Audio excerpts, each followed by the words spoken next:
On April 6, 2026, 4 people crossed an invisible line no human had ever crossed. NASA astronauts Reed Wiseman, Victor Glover, and Christina Koch, with Canadian Space Agency astronaut Jeremy Hansen, reached 252,756 miles from Earth. That placed them 4,111 miles beyond the distance record set by Apollo 13 in 1970. For a few hours, every living human being was closer to Earth than the 4 people inside Orion. The mission began on April 1 at Launch Pad 39B in Florida.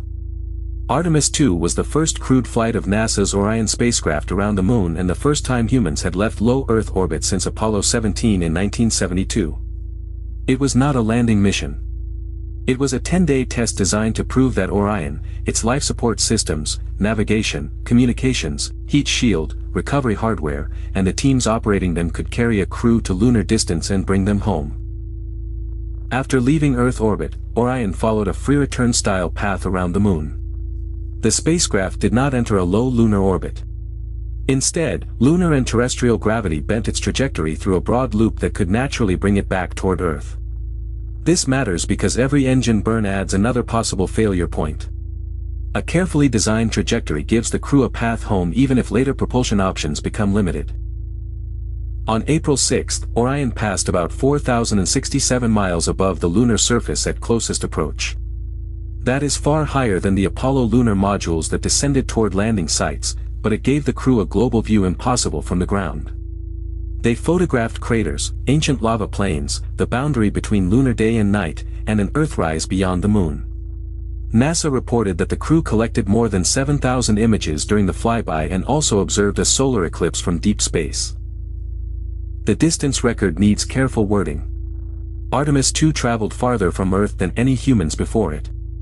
NASA's final mission updates give a maximum distance of 252,756 miles.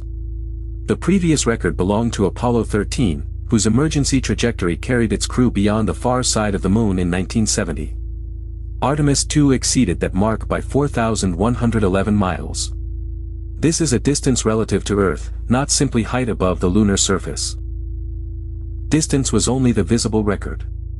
Inside Orion, the mission was testing ordinary things under extraordinary conditions: breathable air, carbon dioxide removal, water, temperature control, radiation monitoring, sleep, exercise, manual flying, and communication delays. Equipment that works in a laboratory still has to work continuously while 4 people live beside it, days away from any immediate rescue.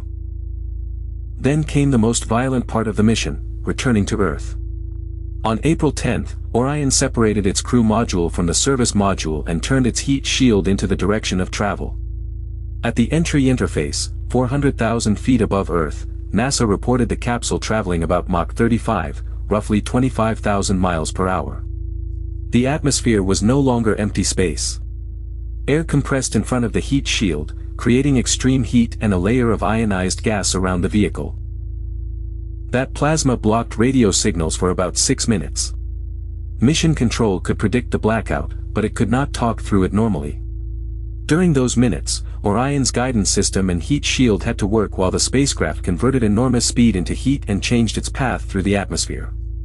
The crew could monitor the spacecraft, but there was no rescue vehicle and no second attempt. At roughly 22,000 feet, drogue parachutes deployed to stabilize and slow Orion. Around 6,000 feet, 3 main parachutes opened. The capsule that met the atmosphere near 25,000 miles per hour reached the Pacific at about 20 miles per hour. Artemis II splashed down off the California coast at 8:07 p.m. Eastern Time on April 10, completing a journey of nearly 10 days. Artemis II did not land on the Moon, but that was never its job. It carried 4 humans farther from Earth than anyone in history, tested a spacecraft across the entire route to lunar distance and back, and returned a crew through one of the harshest transitions any machine can survive. The hard ceiling moved from Apollo 13's record to 252,756 miles. The next missions now have a verified human path to build on.